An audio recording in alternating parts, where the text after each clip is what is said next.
When a trust deed is in default and the beneficiary is chosen to foreclose, the beneficiary, for example the lender, delivers a declaration of default and demand for sale to the trustee.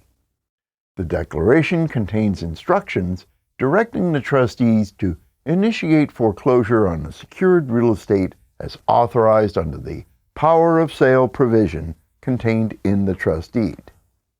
The trustees' foreclosure process and periods imposing rights and obligations begins when the trustee or beneficiary records a notice of default, or NOD.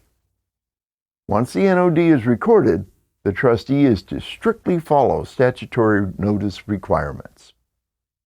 To be assured the required notices are served on all the proper persons, the trustee orders a trustee sale guarantee from a title company when the NOD is recorded, to provide coverage in the event the trustee fails to serve notices to all parties who have requested it. Trustee then instructs the title company to record the NOD in the office of the county recorder in the county where the real estate is located. Within 10 business days after recording the NOD, 2 copies of the NOD are mailed to the owner of the property, and each person who has recorded a request to receive a copy of the NOD. It is also mailed to the administrator of a deceased owner's estate when a death is involved.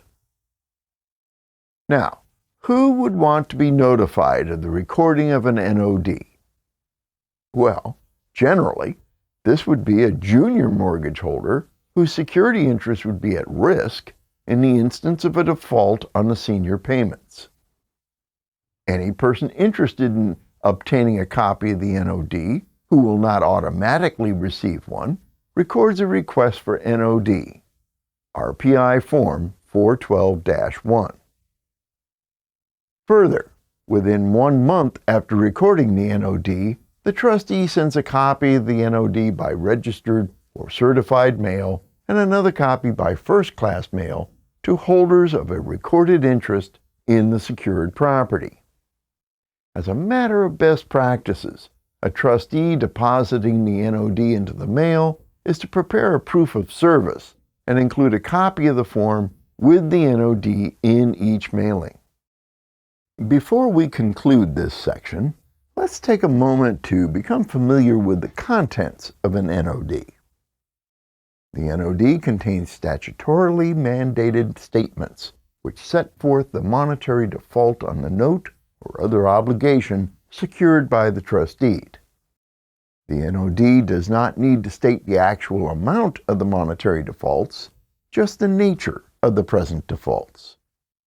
To determine the amount needed to cure the default, the NOD directs the owner seeking to reinstate the trust deed or redeem the property to contact the trustee.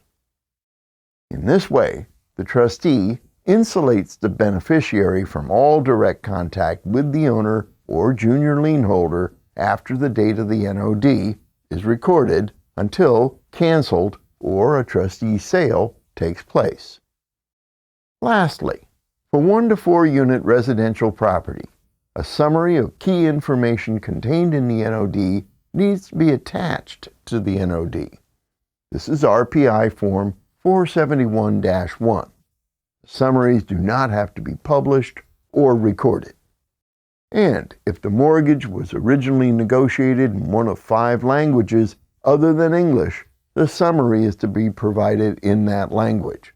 These languages are Chinese, Korean, Spanish, Tagalog, or Vietnamese, and are on RPI Forms 471-2 through 471-6.